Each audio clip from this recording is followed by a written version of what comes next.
Welcome back to the channel. I hope you're all having a great Friday afternoon as we get ready to go into the weekend. So today let's talk a little bit about the Bitcoin crash. So Bitcoin, I think it's just dropping around the $84,000 mark today. Let's see. Bitcoin traders brace for price crash to $75,000. No bottom seen. Right? So not good, guys. Not good at all. And so let's talk a little bit about Bitcoin just a little bit here. Right? So there seems to be some fundamental issues with Bitcoin. Right? Now, some people are saying the reason that Bitcoin is crashing, I believe there is some whale who's taking profits and some big whales or whatever. And it's many stories out there about what's causing, who's doing what's causing what, and you kind of take your pick of why it's crashing. Excuse me, guys. Let me turn off notifications. Okay, and we're back. So let's talk about Bitcoin in relation to yourself and myself, right? Myself, you and I. So Bitcoin, as far as the holders goes, right? Who holds Bitcoin and such, right? It's something like 80-90% of the wallets don't even have $100 in it, right?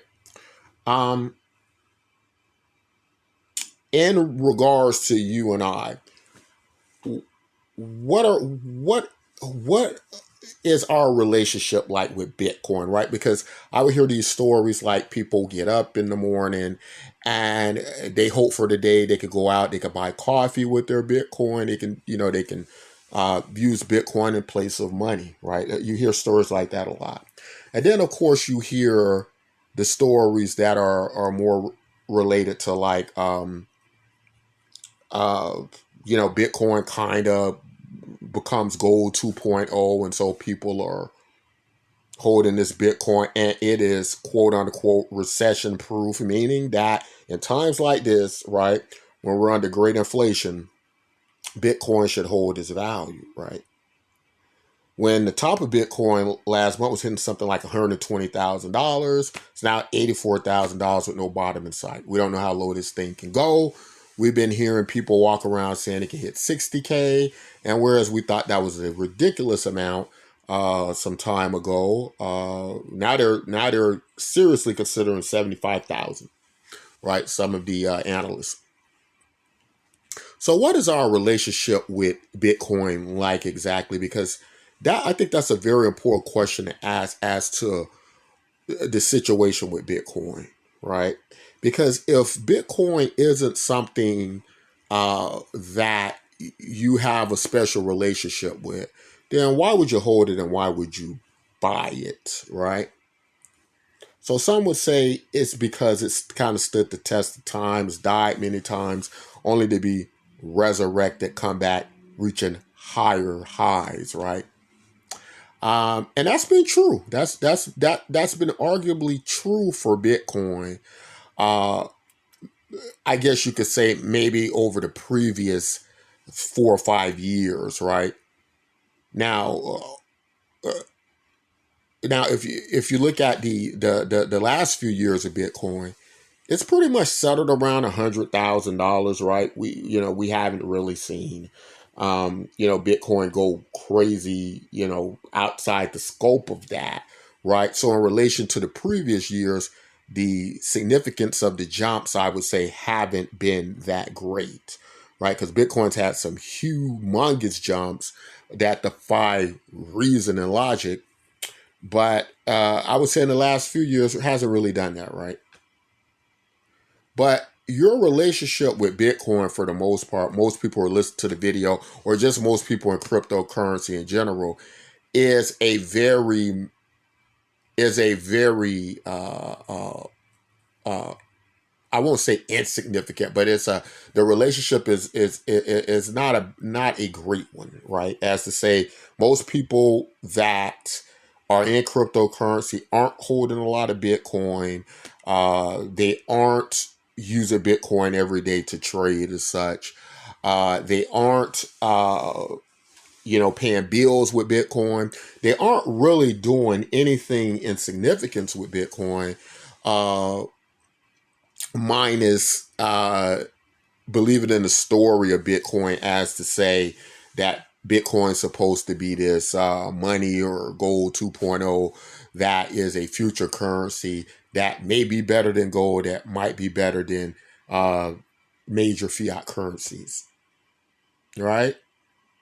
And this isn't a video to bash Bitcoin. I rather like Bitcoin, but it is a realistic video as to think about what you're doing with Bitcoin, right? What's happening with Bitcoin, right?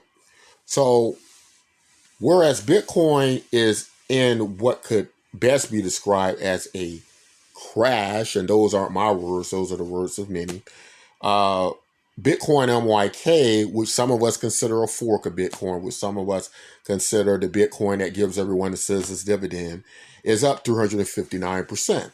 Now, here's the thing: shouldn't Bitcoin as it's dealt with this inflation economy, shouldn't it be holding its value against this inflation? Now, some people will say, well, it's not holding its value, and the reason it's not holding its value is because um, you got these mega whales selling or whatever the story is, right? Somebody unlocked their account from years ago, taking profits, etc.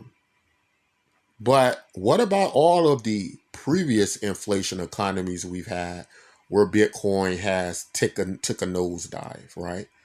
Where the story was different, but the value of Bitcoin wasn't holding its value against the inflation. That's where the concern comes in, because if it's supposed to be gold 2.0 or better than gold, gold seemingly has no problem doing that. So wouldn't Bitcoin have to do those things? And why is it that Bitcoin MYK is in an upwards incline, but Bitcoin isn't? So let's keep the conversation going about the relationship between you and your cryptocurrencies, right? So let's head over to bitcoinmyk.com for a moment. Want to take a look at something here. All right, here on bitcoinmyk.com.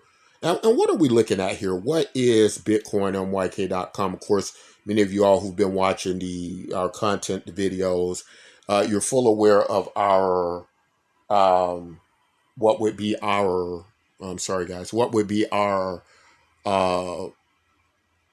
uh, relationship with Bitcoin MYK, right? We have, been involved with Bitcoin NYK for a number of years now. And what it aimed to be was a version of Bitcoin, a type of Bitcoin where everyone in the network will receive a monthly dividend. We refer to this as the citizens dividend. We refer to this as universal basic income. We refer to it as guaranteed income. And how it works: when you log onto the platform, you start to automatically get access to these cryptocurrencies. You get them for free just for logging in, right? Being part of the network. Now, as you can tell, it also looks like a social network, right? And so, what is the significance of that? Well, what we've seen with social networks is they kind of mirror the growth of an economy, so to speak, right? They grow under Metcalfe's law. As they grow, their value seemingly increases, such much so like how a GDP grows, right? You know, how bigger populations and create bigger economies and so on and so forth, right? So, that's very interesting. But what also is very interesting is in this kind of mirror universe of the economy to the social media economy to the cryptocurrency economy, is what you get basically a situation where people who find necessary uses in social media as a telecommunications network, right? They find need to use it. So you would be hard pressed today to say something like, we don't need social media, right? Everyone needs social media today. Every business, it's become a key part of their marketing, right? As far as our human relationships and social activities, social media is part of that, right? We can't ignore it and can't deny it. That's why most people have to log on social media every day. So now you're dealing with a relationship between you and your technology that is a necessary one, that is a useful one, right? And when you couple this with cryptocurrency, you get a very useful payment gateway and you get a very useful social currency network. And those two words are going to be very, very important in the future and very useful, right?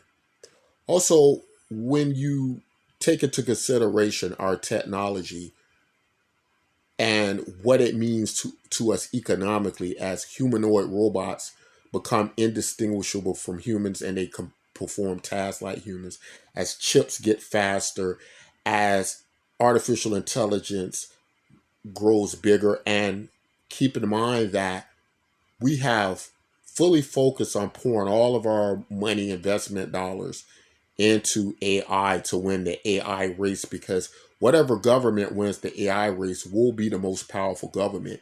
Make no mistake about it. And so all that money is going into AI, which means that that AI is getting smarter to do jobs over humans, to replace humans and displace them in the workforce, which means social media entertainment is going to become the new currency, and there's going to be a necessary way for people uh, to be able to make a living, to receive an income, to survive, right?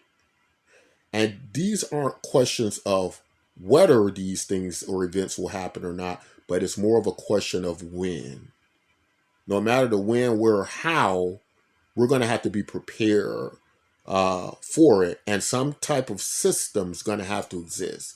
Now, we've just come out of a government shutdown in the United States. Whether you depend on that to be solely the government taking care of you is really, kind of your affair, up to you. What we're suggesting is, for your safety, there better be a type of government plan and a privatized plan or a community plan, right? Community network plan, to where it is more safe for us to be able to survive in these type situations, economies, and so on, right? So I believe that's part of the reason why Bitcoin MYK is up 359%, and why Bitcoin is crashing. I think at the end of the day, Bitcoin is becoming more and more a network, a brand effect, a product that doesn't account for all of the issues that we're going to be facing in our 21st century economy. And the crashing of Bitcoin could be far relational to that need not being met. Now, a lot of people will say, oh, no, it's crashed because everybody's dumping. But here's the thing, right? Economies don't crash like that because you always have buyers for every seller and sellers to every buyer, right? And that's how come you don't see stock markets and our global economy that kind of, the dollar, where it maintains about a 2% inflation rate. That's why you don't see it get out of control. Although there are artificial controls in part, I would think that there would be a natural evolution where that would evolve in Bitcoin if it was as important as these standard economies that run our lives. And so my entire argument is that Bitcoin is crashing because it is not that important, and that Bitcoin and YK products like it is on the rise with the growth of the economy under these circumstances, because of the much needed area that and demands that it meets. That said, this isn't a video to glorify Bitcoin and YK either. The argument we'd like to suggest is that Bitcoin and YK, as well as many other products similar to it, will experience a similar growth in type of situation, right? So anyway, guys, tell me all what you think about that. How low do you think Bitcoin's gonna go? Have you joined the Bitcoin MYK network? Uh, and in doing so, have you made the comparisons to try to see what's happening there? You can do it as an experimental cause and just see how you do in each and which one comes out the best. We'd love to hear from you guys what you think about all that. That's all I want to say in this particular video. As always, take care of yourselves and each other.